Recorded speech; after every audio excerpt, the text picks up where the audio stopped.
Soyez bénis. Aujourd'hui, 24 mai 2023, je salue tout le peuple de Côte d'Ivoire, depuis Washington DC. Je salue tous les progressistes. Je salue tous les amis de la Côte d'Ivoire et tous ceux qui luttent pour la paix, la justice et le développement dans notre pays. En tant que candidat présidentiel en 2020, je me sens dans l'obligation de réagir au dernier sondage présenté par l'investigateur Chris Yapi concernant les élections présidentielles de 2025. Écoutons-le pour 1 minute. Je vous en prie.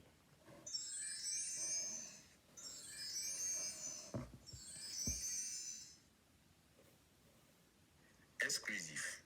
Le plan de capture de l'État en 2025. Deuxième partie et fin. Le sondage qui a scellé le sort de Bédié, Laurent Gbagbo, Guillaume Soro et donc de la Côte d'Ivoire. Après avoir écouté les récriminations de ses ouailles, le tyran Ouattara, dans la posture du parrain mafieux, engoncé dans son fauteuil, avec cet air suffisant qu'on lui connaît, prit la parole face à ses brebis qui l'écoutaient religieusement. Il leur a dit que même si le sondage a donné des résultats contestables, celui-ci a le mérite de lui permettre au moins de savoir ce qu'il faut faire face à ses opposants qui lui grignotent des points dans l'opinion. Il a expliqué que le fameux sondage lui permet de réaliser que si l'opposition arrive à s'unir autour d'une candidature, elle pèserait plus de 50% de l'électorat. Il faut donc agir pour que cela ne se produise pas. Parlant du président Bédié, il a évoqué l'état de santé défaillante de ce dernier, de son âge avancé, de la contestation à laquelle il est confronté au sein de son parti et de l'instabilité financière dans laquelle il se trouve actuellement. Dans tous les cas, selon lui, le président Bédié serait incapable de mener une campagne électorale.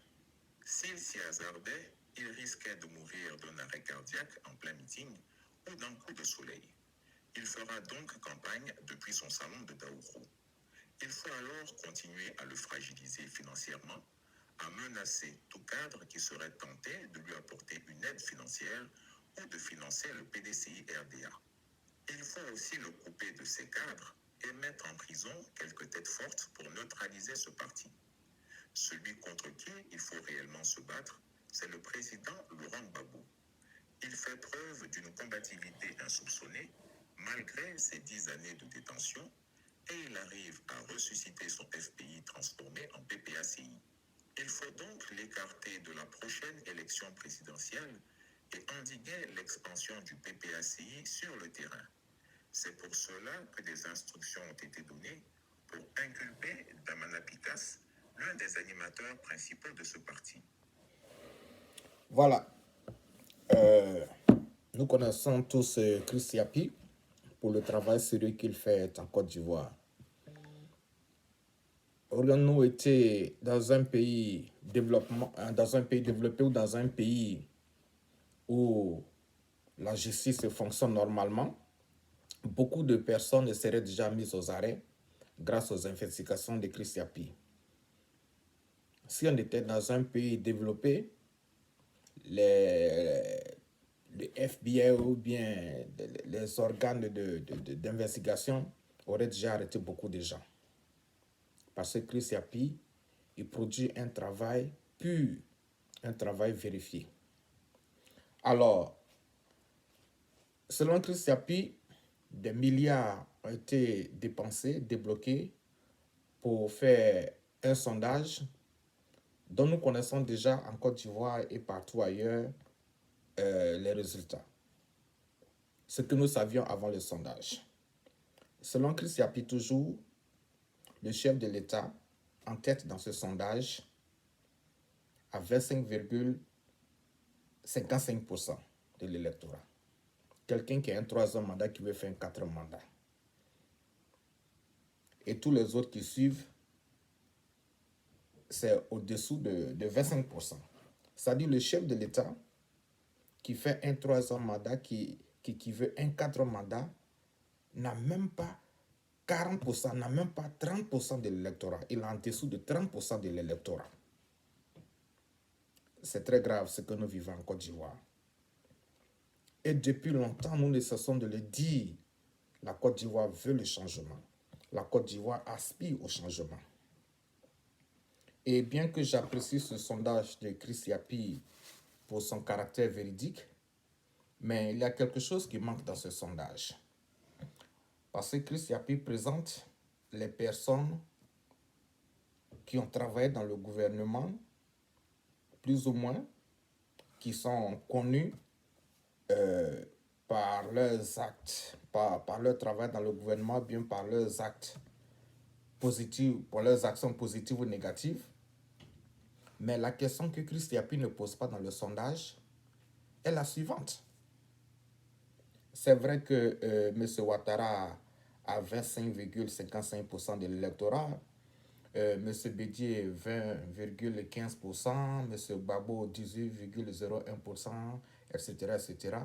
Mais la question que Chris Yapi ne pose pas, c'est est-ce que les Ivoiriens veulent une nouvelle personne en dehors des gens que Chris Yapi a cités, en dehors de Ouattara, en dehors de Babo, en dehors de Bédier. C'est une question très importante que Chris Yapi aurait posée et on verrait la réponse du peuple ivoirien. Ma foi, c'est ce qui manque dans ce sondage. Mais l'objet de ma réaction aussi, c'est surtout pour attirer l'attention des Ivoiriens et des organisations internationales sur les injustices flagrantes qui continuent en Côte d'Ivoire. Beaucoup d'organisations, beaucoup de pays ont des intérêts en Côte d'Ivoire. Beaucoup de personnes ont des intérêts en Côte d'Ivoire. Mais si vous avez des intérêts dans une maison, il faut protéger la maison. Il ne faut pas seulement chercher à protéger vos intérêts. Sinon, ça ne peut pas aller éternellement. En Côte d'Ivoire, nous n'avons pas connu d'élection. La Constitution, non seulement la Constitution a été violée, mais le chef de l'État sortant a fait barrage à tous les candidats. Lui, qui légalement est inéligible, mais c'est lui qui fait barrage aux candidats qui sont éligibles. Je ne vais même pas remuer le couteau dans la plaie pour parler de toutes les tueries qui ont eu lieu en 2020 pour intimider le peuple. Et il n'y a pas eu de réaction des organisations internationales. Les Ivoiriens doivent se réveiller. Déjà en 2015, je prévenais de la corruption qui allait avoir lieu en 2020. Et je m'assois ici encore face au peuple pour attirer l'attention sur les élections de 2025. Parce que un seul individu ne peut pas diriger un pays sans critique, sans respecter la Constitution. Même si c'est le bon Dieu qui l'a envoyé, ce n'est pas possible. Et la Côte d'Ivoire est à la croisée des chemins. On nous fait croire que tout marche en Côte d'Ivoire, quand en réalité, les planteurs de café et de cacao se plaignent, quand en réalité, les étudiants finissent avec des doctorats, avec des diplômes, il n'y a pas de travail, le chômage est alarmant, quand en réalité, la cherté de la vie est plus qu'à Los Angeles aux États-Unis. Mais il arrive un moment où le peuple doit prendre ses responsabilités. Et en 2025, il y aura encore des élections et nous souhaitons que ça ne se passe pas comme en 2020. Et là, je vais m'adresser directement au chef de l'État, Alassane Ouattara. Le chef de l'État, Alassane Ouattara, quand il était dans l'opposition, il lui était permis de dire, de faire tout ce qu'il voulait. Il a fait tout ce qu'il voulait. Et un arrêt présidentiel a été pris pour lui permettre d'être candidat. Mais une fois assis dans le fauteuil présidentiel, c'est lui qui empêche les Ivoiriens de servir leur pays. Parce que c'est ça. Quand tu empêches quelqu'un de se présenter à un poste électoral, tu l'empêches de servir son pays. Donc, si le chef de l'État veut encore être candidat en 2025, il ne faut pas qu'il fasse comme en 2020, c'est-à-dire empêcher les gens éligibles d'être candidats. Parce que son entourage peut lui dire ce qu'il a envie d'entendre. Mais en dehors de son entourage, le monde entier voit ce qui se passe. En dehors de la Côte d'Ivoire, les gens rient de M. Alassane Ouattara.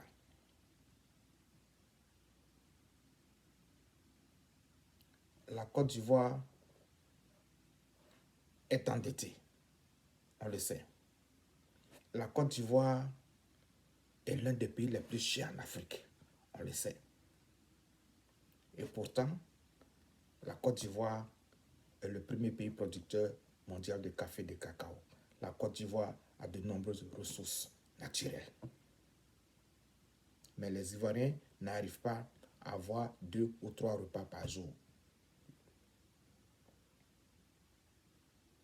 La Côte d'Ivoire aspire au changement. Et pour les élections de 2025, évitons ce qui s'est passé en 2020. Il ne faut pas... Vous avez fait le sondage. Vous savez maintenant que vous avez 25,55%. Ça veut dire que le peuple ne vous veut pas. Mais si vous voulez être candidat, c'est votre droit, mais n'empêchez pas les gens d'être candidats. Laissez la Constitution dire que les gens ne sont pas éligibles. En 2020, le chef de l'État changeait les lois tous les 3 mois en fonction du candidat qui était déclaré. Il n'y a pas de justice mais de loi en Côte d'Ivoire. C'est dommage.